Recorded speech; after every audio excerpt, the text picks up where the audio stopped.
começar a parabenizar, evidentemente, a comissão organizadora do 6º Congresso de Graduação da USP. Queria dar os meus agradecimentos, em especial ao professor Baracá e à professora Maria Vitória Bentley, que vem fazendo um trabalho extraordinário à frente da Pró-Reitoria de Graduação. Tenho a satisfação de apresentar essa temática, ações afirmativas na Universidade de São Paulo, um tema extremamente importante, né? um tema de futuro, e eu queria fazer a minha apresentação a partir de 3 perspectivas, de 3 dimensões fundamentais. A primeira de natureza mais conceitual, o significado das ações afirmativas na Universidade de São Paulo.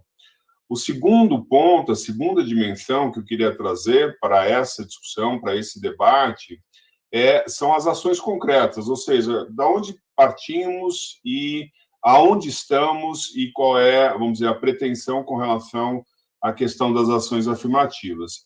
E, por fim, um tema tão importante quanto os 2 anteriores, que é a questão da implementação, né, o que em inglês a gente chamaria de compliance, né, quer dizer, da verificação das ações afirmativas como respostas à universidade e à sociedade, né?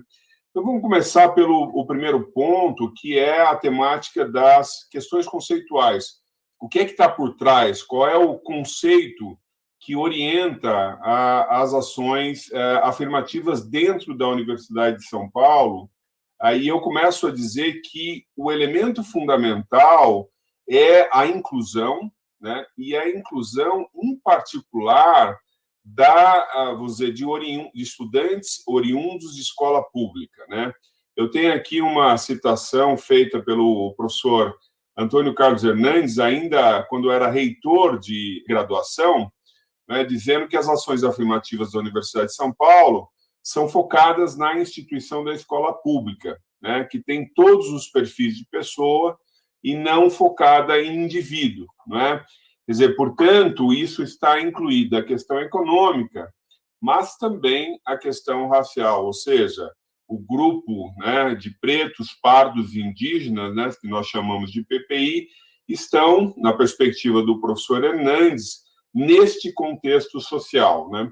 Então, essa é uma primeira questão conceitual importante, né, a perspectiva de inclusão a partir da escola pública e a meta, né, a evolução da meta de inclusão cada vez mais de estudantes oriundos da escola pública. Então, essa é uma dimensão conceitual importante de ser frisada.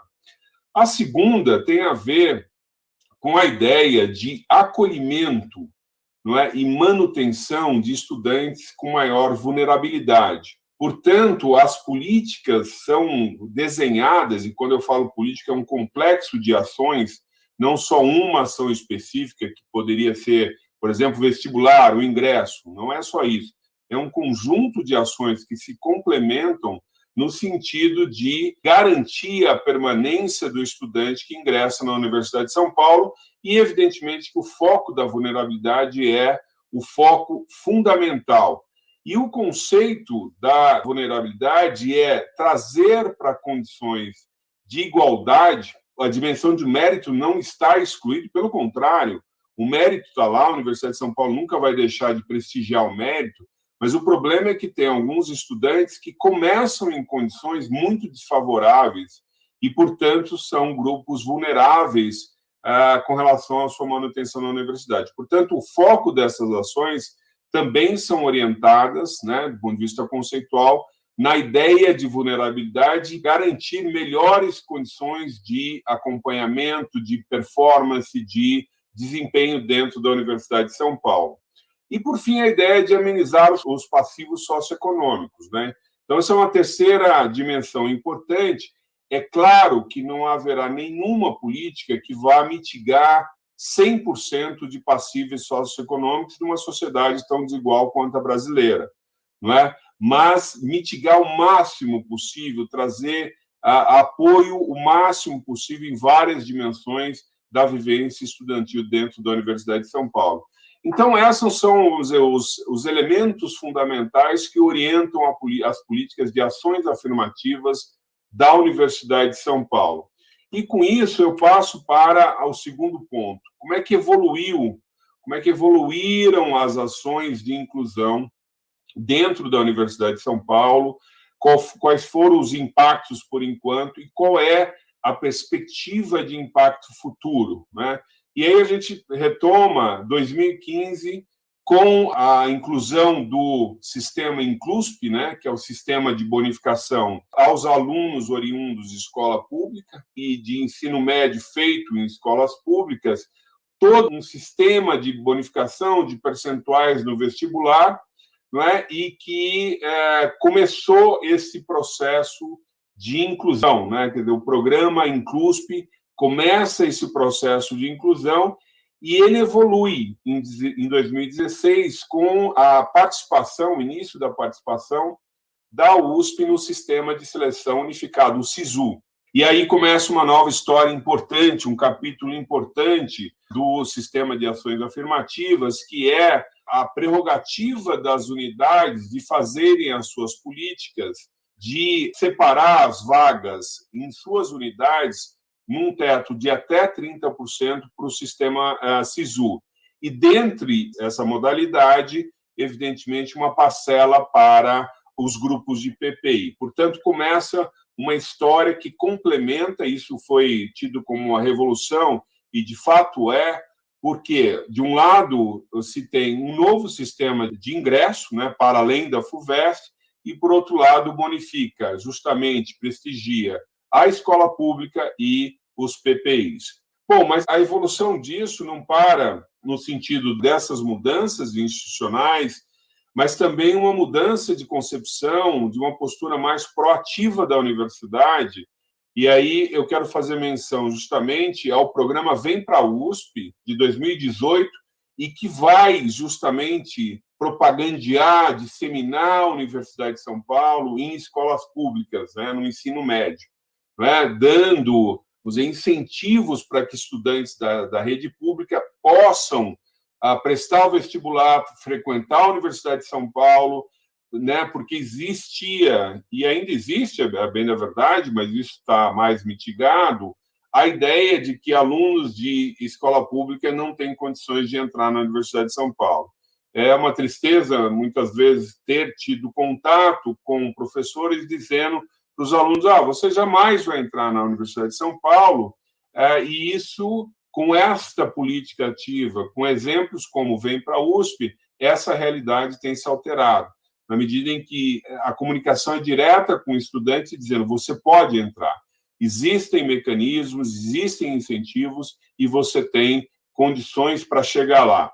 Portanto, tem uma modulação, inclusive do ponto de vista emocional, psicológico, de incentivos para que os estudantes da rede pública tentem entrar na USP, e como a gente vai ver os dados, isso tem sido bastante bem sucedido, né? Em 2021, a gente começa a ter novidades importantes, porque, e isso foi amplamente anunciado, apresentado na grande mídia, o fato de que, pela primeira vez, mais de metade dos estudantes que ingressaram na Universidade de São Paulo foram oriundos de escola pública, né? Então, isso é um marco importante, isso era uma meta, 50% era uma meta, e em 21 a Universidade de São Paulo atinge essa meta, uma meta a ser celebrada efetivamente, não é?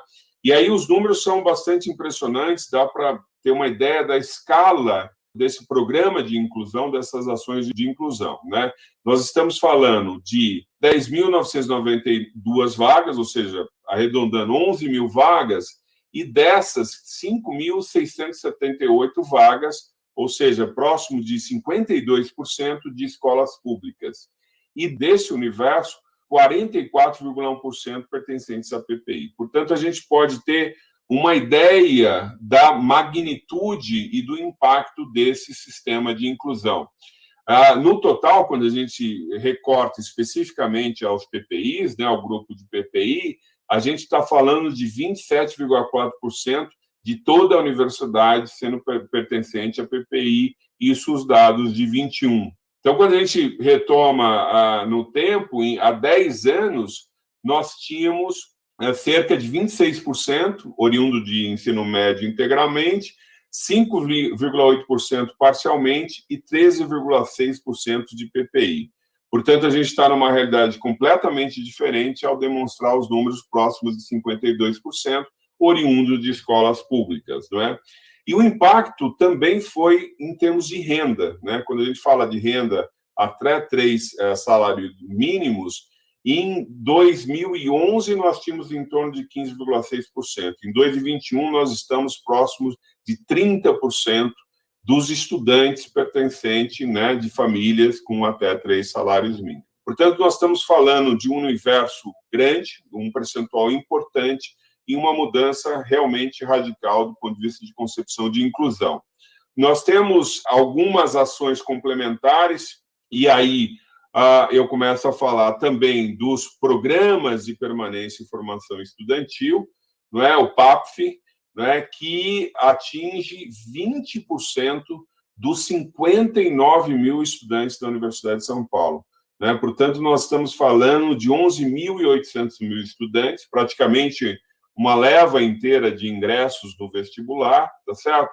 Complementados por 2.762 moradias. Portanto, é um programa de magnitude, né? Há que se ressaltar a magnitude desse programa. Né?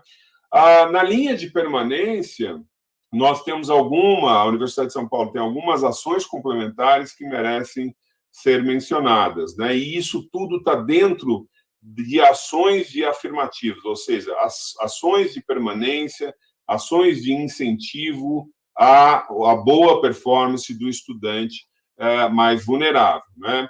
E aí, os programas de bolsa. A Universidade de São Paulo tem uma variedade de bolsa muito grande, a começar pelo Programa Unificado de Bolsa, com 4.000 bolsas também nas agências de fomento, bolsas que vêm do setor produtivo, ou seja, um sistema complexo de bolsas que permitem, em grande medida, esse sistema de permanência estudantil. Né? Suporte ao estudante iniciante, né, com auxílio e alimentação, suporte a atividades físicas, atenção médica, ensino de língua, um programa interessantíssimo que parte da EDUSP, né, a editora da Universidade de São Paulo, com fornecimento de um percentual expressivo de livros para estudantes com vulnerabilidade, apoio do ponto de vista de transporte e também, importante mencionar, os escritórios ligados à universidade, ligado à reitoria, e que tem um papel-chave dentro desse conjunto de ações afirmativas. Né? Vou citar aqui 3 deles: o Escritório de Saúde Mental, não é? E nesse momento de pandemia a gente vê o quanto é importante o suporte na área de saúde mental, o Escritórios de Carreiras, que é também muito importante do ponto de vista de não só de motivação, mas de orientação a respeito das habilidades e de orientações de carreira para os estudantes, e o Escritório de Esporte, que é, evidentemente, um componente fundamental na formação e também na saúde mental dos estudantes. Portanto, a gente está falando de um conjunto de ações que se complementam, na verdade, para bem do sistema de manutenção e de inclusão dentro da Universidade de São Paulo. E eu chego ao terceiro ponto, né, tão importante quanto os anteriores, que tem a ver especificamente com o grupo PPI, não é? Quer dizer, especificamente com a dimensão racial. Esse é um debate importantíssimo da Universidade de São Paulo. Isso foi implementado em 2017 com um prazo de reavaliação em 10 anos, portanto, em 2027 o Conselho Universitário, a universidade vai fazer uma reavaliação desse sistema, que é um sistema importantíssimo também, e para implementar o sistema de cotas dentro da universidade para esse grupo, né, o grupo de PPI, que são pretos, pardos e indígenas, foi constituído uma comissão de acompanhamento de políticas de inclusão da USP. Não é? Essa comissão é formada pelo pró-reitor de graduação, 2 membros da Comissão de Atividades Acadêmicas, um docente indicado pelo Conselho de Graduação, 2 representantes discentes de graduação e um especialista em educação e movimentos sociais. Não é? O papel dessa comissão é absolutamente chave, não é? E eu vou citar algumas dessas dimensões no qual essa comissão atua para a garantia da implementação do sistema de cotas, portanto, nós estamos falando de compliance, né? Quais são essas prerrogativas, quais são essas tarefas dessa comissão? Em primeiro lugar, avaliação se o programa está funcionando do ponto de vista da sua execução, da quantidade de alunos beneficiados pelo programa, da integração desses alunos com os outros estudantes, não é? De toda a política de permanência, não só do ponto de vista da execução, mas, evidentemente, da viabilidade orçamentária dessa política, não é? Do desempenho desses estudantes. Não é? E isso é um capítulo importante, porque os estudos têm mostrado que os desempenhos dos cotistas são similares aos desempenhos dos estudantes, de uma maneira geral, se não maior, porque existem, evidentemente, uma garra, uma valorização importante desses estudantes que gozam desse direito, que tomam parte dessa política, não é? Portanto, desempenham muito bem, e isso é importante, porque essa era uma dúvida em relação ao programa desde a sua origem, né? Será que os estudantes vão ter um desempenho adequado? E as estimativas têm mostrado que sim. A divulgação desse programa para a sociedade e, evidentemente, para os futuros beneficiários desse sistema, a avaliação como um todo e o sucesso do programa. E, por fim, e não menos importante, a verificação deste sistema para que não haja fraude desse sistema, porque justamente a fraude viola, em grande medida, todo o desenho, né? Quer dizer, se a universidade permitir essa fraude, a fraude ao sistema de cota, ao sistema de PPI, ela acaba violando e desincentivando o sistema como um todo. E aí, essa atribuição da comissão tem abriu um capítulo importante dentro da universidade, que são as comissões de heteroverificação, né? Quer dizer, as comissões de heteroverificação são constituídas justamente para averiguar se existe indícios de fraude, se o sistema está sendo fraudado, e se estiver sendo fraudada, evidentemente que o resultado é a exclusão da matrícula, né? A eliminação da matrícula daqueles estudantes que fraudaram o sistema, né? Esse sistema de verificação é formado por comissões. As comissões dão amplo direito aos estudantes e o processo começa com sistemas de denúncia, não é? Quer dizer, você tem uma denúncia, olha, existe um indício de que um estudante pode ter fraudado o sistema de cotas, não é? E aí se constitui uma comissão para averiguar se houve, de fato, essa fraude, se essa fraude aconteceu. Esse sistema tem sido extremamente cuidadoso, muito preocupado, evidentemente, porque é uma situação estressante para os estudantes, não é? Mas importante de ser feito, não é? E isso tem sido conduzido a partir de uma característica fundamental, não é? E aí também tem uma questão conceitual envolvida, que é a dimensão fenotípica, ou seja, como é que se caracteriza se o estudante, a estudante é pertencente ou não da categoria de pardo, pretos e indígenas, né? São os traços fenotípicos, não é? Isso é importantíssimo, isso está na regra, isso está expresso no vestibular, não é? Em todo o sistema de ingresso isso está expresso. Portanto, é importante, até do ponto de vista pedagógico, que se conheça essa regra, que é a regra fenotípica, ou seja, o pertencente à categoria de PPI é justamente aqueles que têm traços dessas categorias e as comissões verificam se esses traços de fato estão presentes ou não. Evidentemente que são raras as situações, são minoritárias as situações em que se verifica fraude. Quando não se verifica fraude, o processo é arquivado, evidentemente, tá certo? Mas algumas situações têm sido demonstradas, como se pode ver na mídia, pelo desligamento e pelo cancelamento da matrícula, tá certo? Então, esse é um sistema absolutamente importante e que remete, como eu disse, a uma questão conceitual importante que está em avaliação, poderá ser, vamos dizer, aprimorada no futuro, mas a ideia fundamental é o que tipifica o pertencimento à PPI. São as características fenotípicas. E qual é o conceito por trás disso? É a ideia do preconceito de marca, né?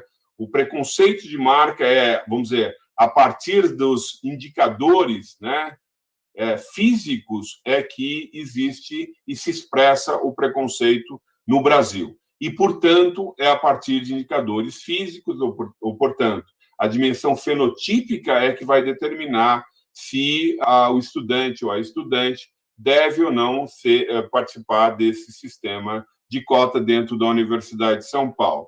Isso traz, evidentemente, algumas discussões, né? Como, por exemplo, a ideia de que, mesmo que seja um estudante com características fenotípicas muito atenuadas, ou eventualmente não tem as características físicas muito evidenciadas, mas o fato de pertencer a uma família dos grupos de PPI, ela também carrega uma série de preconceitos e dificuldades na sua trajetória. Portanto, há uma discussão importante, não é? Essa discussão tem que evoluir, assim como tem que evoluir o próprio sistema de verificação. Ou seja, o sistema de verificação a partir da denúncia é um processo longo, que deve ser e que é feito com muito cuidado, mas, evidentemente, é um processo desgastante. Portanto, as universidades menores, que é a Universidade de São Paulo, né, as nossas co-irmãs estaduais, adotam um sistema já no processo de entrada, precocemente esse processo de verificação. A Universidade de São Paulo está aprendendo bastante, essas políticas estão sendo bastante bem-sucedidas, não é? Os erros são pequenos, quando eu digo erro, são fraudes que acontecem, são pequenas e, quando são verificados, como diz, os estudantes perdem o seu direito de continuar na Universidade de São Paulo.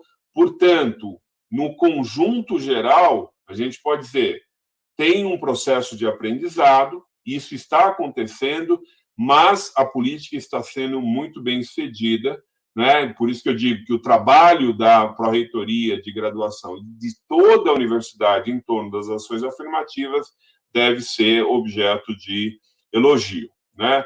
Agora, por fim, e o último ponto que eu gostaria de destacar é que existe uma heterogeneidade com relação aos procedimentos da graduação e os procedimentos da pós-graduação. Qual é a diferença fundamental? A graduação, o sistema é harmonizado, ou seja, existe uma política centralizada a respeito tanto das ações afirmativas quanto do sistema de cotas. Já na pós-graduação, existe maior autonomia das unidades de adoção ou não do sistema de cotas, adoção de sistema de cotas para ingresso, para atribuição de bolsas, não é? E isso gera, evidentemente, que essa heterogeneidade. Então, uma grande discussão, e eu não quero me posicionar a respeito disso, mas eu gostaria de trazer para o debate, é se a universidade deve seguir ou não a linha da graduação e harmonizar todo o sistema de ações afirmativas no âmbito da pós-graduação, assim como o seu sistema de cotas. Isso são o aprimoramento do sistema como um todo, a implementação de forma harmonizada no ambiente da pós-graduação, são objetos de debate, né? Debate que vai evoluir, certamente, a universidade está evoluindo para isso. A única nota importante que eu gostaria de trazer é que a gente não corra o risco de retrocesso nesse sistema de inclusão que tem sido absolutamente fundamental para a universidade. Às vezes a gente tem a impressão que essa política pega, vamos dizer, o nível superior de escola, estudantes com mais recursos de escola pública, não é? E às vezes a gente entrevista estudantes humildes, né, com vulnerabilidade e que estão tendo a possibilidade de estudar em escolas competitivas de alto nível e, portanto, o sistema de inclusão efetivamente está funcionando, a despeito do fato de precisar eventualmente ser aprimorado, e a universidade será evidentemente convocada a discutir esse sistema e a contribuir com ele. Portanto, eu encerro aqui a minha participação, agradecendo enormemente a oportunidade de fazer intervenção nessa temática tão importante e, mais uma vez, dando meus parabéns pela realização do 6º Congresso de Graduação da Universidade de São Paulo. Muito obrigado.